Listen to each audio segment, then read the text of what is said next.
Hello and welcome to 12 Random Words.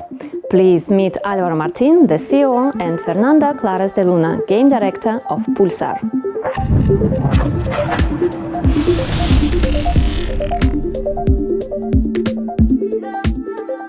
Let's talk about the Pulsar economy.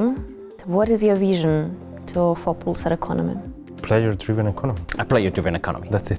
Yep. So that's why we're making such a big effort to have a marketplace and everyone be willing and encouraging everyone to go there and participate in there. So when we made our research and we discovered that we wanted to make a strategy game, the first thing we thought is what is the business opportunity here? Because we need to be realistic for the project, we needed to have a business opportunity. So we look at that and say, this genre has something special. It comprises competitive and non-competitive players at the same time. They usually play different games. So how can we find something that appeals to both of them? And then if you look at StarCraft, which we already have been looking very closely, it has 3 layers, which is fight, mine, and build. But the only one that is competitive is really fighting. So we were thinking, if you're going to be playing for a long time here, you don't really have the time to play a whole match of StarCraft, where you have to mine and build so you can then fight a little, right? You need to be able to go into the game and fight. So how do you do that? You take away those 2 other layers and you give them to 2 other type of players. You deepen the gameplay, you give them to other type of players. So what we ended up with this Warlords role, which is the players that just want to fight. And then you have the minor mechanics, which are different. They are inspired in different type of game for a more relaxed gameplay, non-competitive gameplay. And then the same for the builders, which are focused on creating NFTs that are going to be used by the other layers. And this is a non-competitive layer of the game as well. So each of the layers is producing something that the other needs. And in that way, we have that economy that self-balances itself. How exactly each role contribute to the economy? The miners, they extract things from the land. We have several resources, liquids, minerals, and so on, and they extract them from the land using NFTs, using workers, refineries, depots, and those ones they bought from the builders. So they extract those resources and they sell the resources to the builders and to the warlords. Now, the builders, they take those resources and build NFTs. Structures, combat units, enhancers, shields, every type of NFT. And upgrades as well. And then they sell those to the miners, workers, refineries, and so on, and to the warlords, barracks, units, tanks, etc. And the warlords, what they do is they buy the NFTs, the combat units and barracks and so on, from the builders, and they buy the resources from the miners, because when they go and fight, their units are destroyed, so they need to rebuild them. And they are not losing them. This is something that is worth mentioning. They have these blueprints thing. So when you have a blueprint for your unit, when your unit is destroyed, you just take your blueprint, which is tied to that particular unit. It's an NFT in itself. You feed it along with some resources in a factory, and you get your unit back. And what they do, since we didn't want them to spend time building or mining, we needed them to contribute to the economy with something that they could loot, something they could get by fighting. So the first thing they do is when they hunt aliens, they are going to take parts of the aliens like heart, blood, etc. They are going to mix them with some resources, minerals and so on. And by doing that, they are going to craft consumable NFTs that are going to be production boosters. And those production boosters are going to be very valuable for the miners and the builders because they are going to speed up production time. And in that way, you can have speed ups in the game without actually being a pay to win, because what we are doing is we are giving the speed ups to the players, which is part of the philosophy. And basically the players, when they're going to play Pulsar, they need each other. More people, more fun. Okay. Yeah. Good. You have the pillars. Yeah, exactly. So when we talk about miners, builders, or warlords, it's just a style of game. Yeah, I play some games, RPGs, and I wanted to be a wizard or a cleric, right? In a way, it's kind of like that. Depending on your style, is what we call you are more like a miner or you are more like a warlord. It's worth mentioning that it's not a hard class. Yeah. And it's not 3 games. It's not like when I come in, I'm going to choose to be a warlord and then I'm going to be a warlord forever. No. And it's not like we are 3 games, we're making 3 games. No, you come into the game and you have a plot of land. Either it's yours or land by someone, you can get it for free.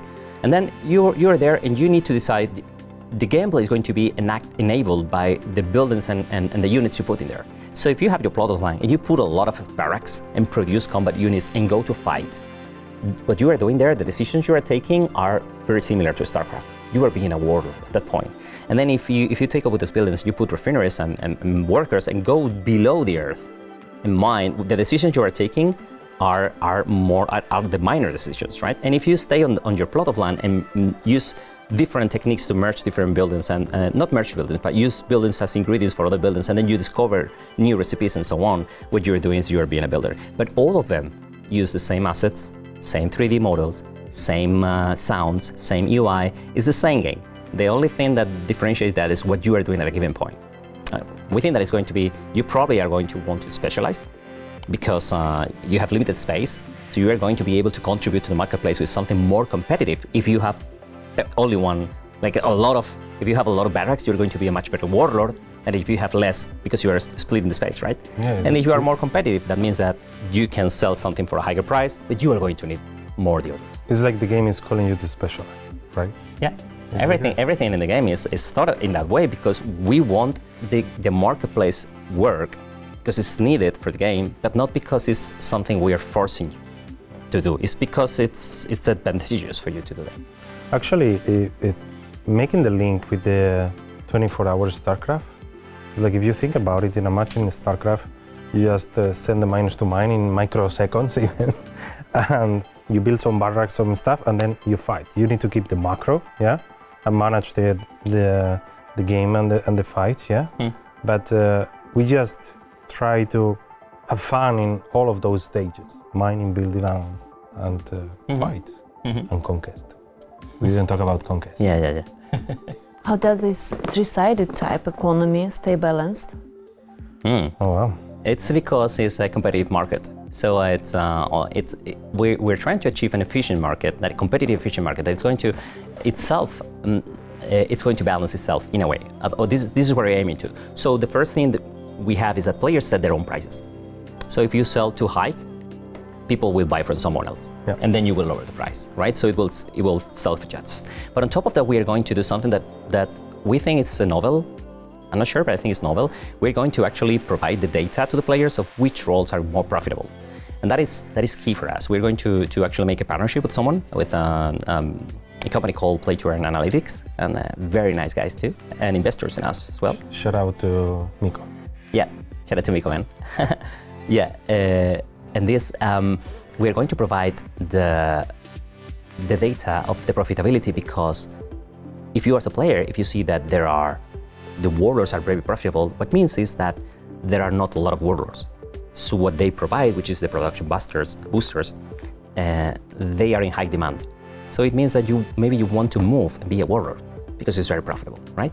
So in this way, we keep balance the three roles because they need to be balanced in order for the economy to work. If there are no miners, builders and warlords, they cannot work because they don't have materials. And the same with the other roles, right? So in this way, by providing this information, we think that people is going to, move around and flow in a natural way. This is kind of the tanks in World of Warcraft. This is a metaphor that we will talk about. When we were playing World of Warcraft and no one wanted to play a tank, and then you were trying to play a dungeon, and in order to play a dungeon, you need a few roles. One of them is a tank, and then DPS and healer.